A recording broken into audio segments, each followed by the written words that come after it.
Hello friends, welcome to my channel. আশা করি তোমরা সবাই খুব ভালো আছো। তো আজকে দেখো অনেকদিন পর তোমাদের সাথে আমি একটা হেয়ার স্পার ভিডিও শেয়ার করব। তো আমি লরিয়ালের হেয়ার স্পাটা করব। তো সেই জন্য দেখো আমি আগে ভালো করে শ্যাম্পুটা করে নিচ্ছি। হেয়ার স্পা করার আগে অবশ্যই শ্যাম্পুটা করবে, কারণ চুলে প্রচুর ডাস্ট পলিউশন এগুলো থাকে। তো সেগুলো রিমুভ করার জন্য শ্যাম্পুটা অবশ্যই ভালো করে করতে হয়। দেখো আমি কত আস্তে আস্তে সুন্দর করে করে শ্যাম্পুটা করছি, প্রত্যেকটা চুলে শ্যাম্পু করছি। তো শ্যাম্পুটা করার পর দেখো লরিয়ালের যেরকম বলেছিলাম আমি হেয়ার স্পাটা নিয়ে নিচ্ছি আমি। তো অনেকে গ্লাভস পরে করে, কিন্তু আমি হাত দিয়েই করব। আমার হাত দিয়ে বেশি সুবিধা হয়। স্ট্রেটনিং ছাড়া আমি কোনো কিছুতেই গ্লাভসটা পরি না হাতে। তো দেখো আমি ভালো করে চুলটাকে ধুয়ে ভালো করে পুছে নিয়েছি। তো পোছার পরে এবার আমি চুলটাকে একটু সেকশন করে নেবো। তো এই দেখো আমার সেকশন ক্লিপ। তো সেকশন ক্লিপটা দিয়ে সেকশন করে নেবো। তো ক্রাউন এরিয়াটা দেখো আমি আগে ভাগ করে নিলাম, ওটাকে আমি আলাদা পার্ট করে নিলাম। করে এবার পেছন থেকে আমি শুরু করব।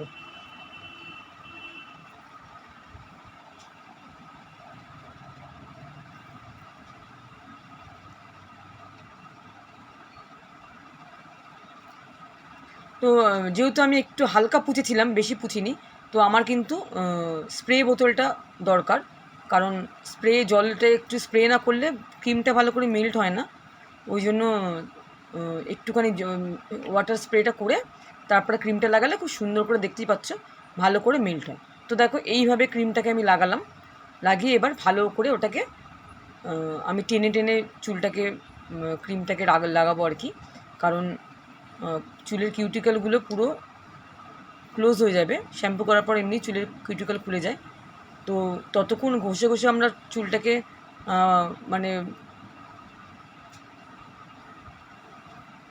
দেখো ভালো করে চুলটাকে আমি কিভাবে টানছি। এইভাবে টেনে নেবো ক্রিমটা লাগিয়ে। তাহলে পুরো চুলটার যে খসখসে একটা ভাব তোমরা ফিল করবে, যে মানে যারা করবে আর কি, যে এইরকম করলে চুলের খসখসে ভাবটা পুরো চলে যায়। আর দেখো আমি কিভাবে পাটিং করে করে করছি। আলাদা আলাদা করে সেকশন নিয়ে নিয়ে আমি চুলে শ্যাম্পুটা মানে ক্রিমটা লাগাচ্ছি আর কি লরিয়ালের। দেখো ওই চুলটাতে আবার আমি স্প্রে করে নিলাম। প্রত্যেকটা পার্টেই স্প্রেটা না করলে এত শুকিয়ে শুকিয়ে থাকবে চুলটা, যতই ভিজা হোক তাও শুকিয়ে থাকে। তো তার জন্য স্প্রে করে চুলে ভালো করে অল্প অল্প সেকশন নিয়ে নিয়ে, যাতে প্রত্যেকটা সেকশানে ক্রিমটা ভালো করে অ্যাবজর্ব হয়ে যায় আর কি, আর ভালো করে মেল্ট হয়। তো আমি ততক্ষণ দেখো টানতে থাকছি যতক্ষণ না আমার হাতের মধ্যে আমি অনুভব করছি যে ওটা স্মুথ হয়ে গেছে, খসখসে ভাবটা পুরো স্মুথে পরিণত হবে।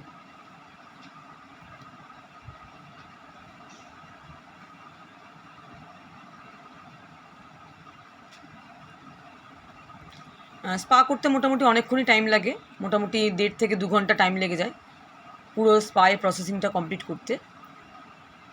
তো ক্লায়েন্টকে আগের দিয়েই বলে দেবে যে স্পা করতে কতক্ষণ টাইমটা লাগে।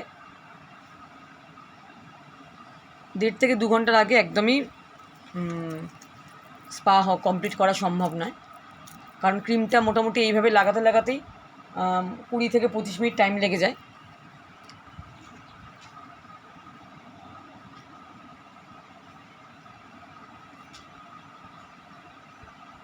তো এইরকম করে আমি পুরো চুলটাতে ক্রিমটা লাগিয়ে নেব।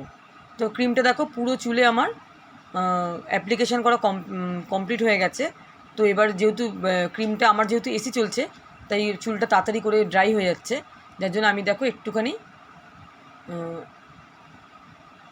এটা দেখো ক্রাউন সেকশানটা আমি করব। ক্রাউন সেকশানটা আমি ইয়ে করলাম তোমাদের একটু দেখানোর জন্য যে ক্রাউন সেকশানটা কীভাবে করব। ক্রাউন সেকশানটা এইভাবে করে নেবে তোমরা। দেখো এই মানে সামনে থেকে এই দিকটা না না করে পেছন দিকে টানবে, করতে বেশি সুবিধা হবে।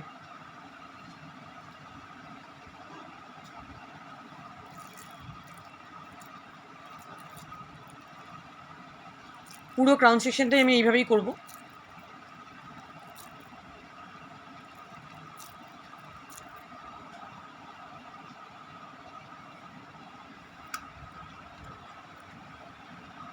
ভালো করে ক্রিমে কিন্তু কোনো একদম ক্রিম কম দেবে না, তাহলে কিন্তু ভালো রেজাল্ট আসবে না। স্পা কিন্তু করতেই আসে রিশেপের জন্য।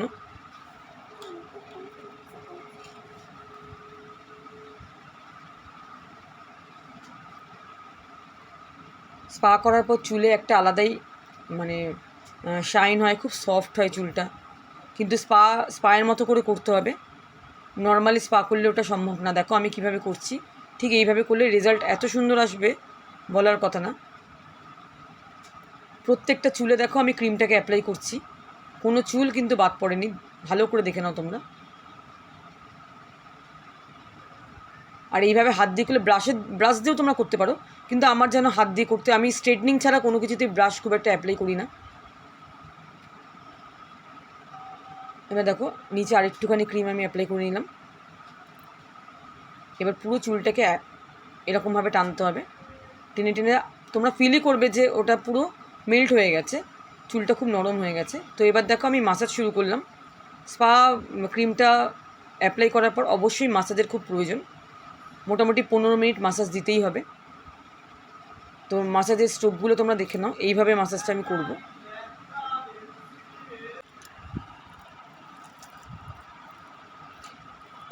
মাসাজটা হবে পুরো আঙুলের প্রেশারে। আমি পুরো দেখো আঙুলে প্রচণ্ড প্রেশার দিয়ে ওর স্কাল্পটা টিপে টিপে আমি মাসাজটা করছি, যাতে ওর খুব আরাম লাগে। দেখো কিভাবে আমি করছি, এইভাবে করলে খুব আরাম হয়। আর স্পায়ের কিন্তু আর একটা পার্টই হচ্ছে মাসাজ।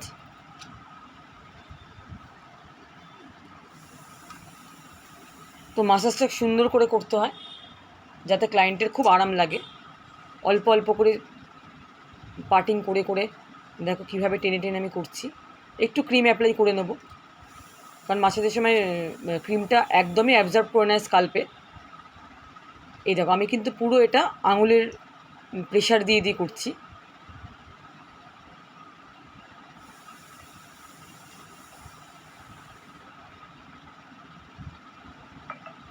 মোটামুটি 15 মিনিট মাসাজ আমি এইভাবেই দেবো ওকে।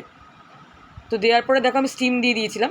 এবারে দেখো আমি মাথাটাকে ধুয়ে নিয়েছি, ওয়াশ করে নিয়েছি ভালো করে, হেয়ার ওয়াশ করে। এবার আমি আস্তে আস্তে চুলটাকে একদম টাওয়াল ড্রাই করে নেবো। টাওয়াল ড্রাই মানে একদমই টাওয়াল ড্রাই, অল্প অল্প চুল নিয়ে টিপি টিপি করবে, বেশি ঘষাঘষি করবে না। তো একদম টাওয়াল ড্রাই করে নিচ্ছি আমি।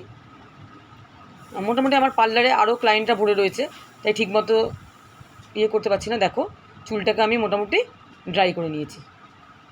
তো চুলটা শুকিয়ে নেওয়ার পরে দেখো তোমরা একটুখানি শাইন বুঝতে পারছো, চুলটা খুব সুন্দর লাগছে আর একদম সফট হয়ে গেছে চুলটা। একটু আমি ট্যাঙ্গেল ফ্রিটা করে নিচ্ছি ভালো করে, একদম দেখো সফট হয়ে গেছে,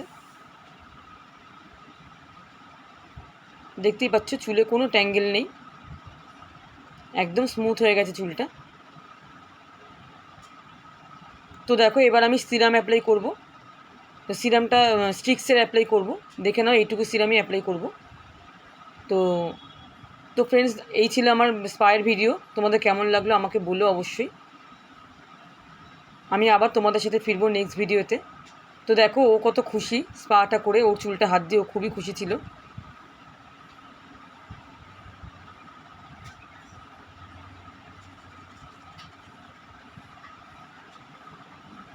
এইভাবে একটু সিরাম দিয়ে মাসাজও করে নিলাম আমি। এবার একটুখানি আমি কম করে নেবো চুলটাকে।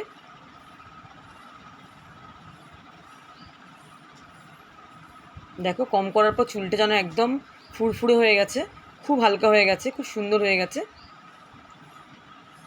তো আবার দেখা হবে তোমাদের সাথে নেক্সট ভিডিওতে। এখন বাই।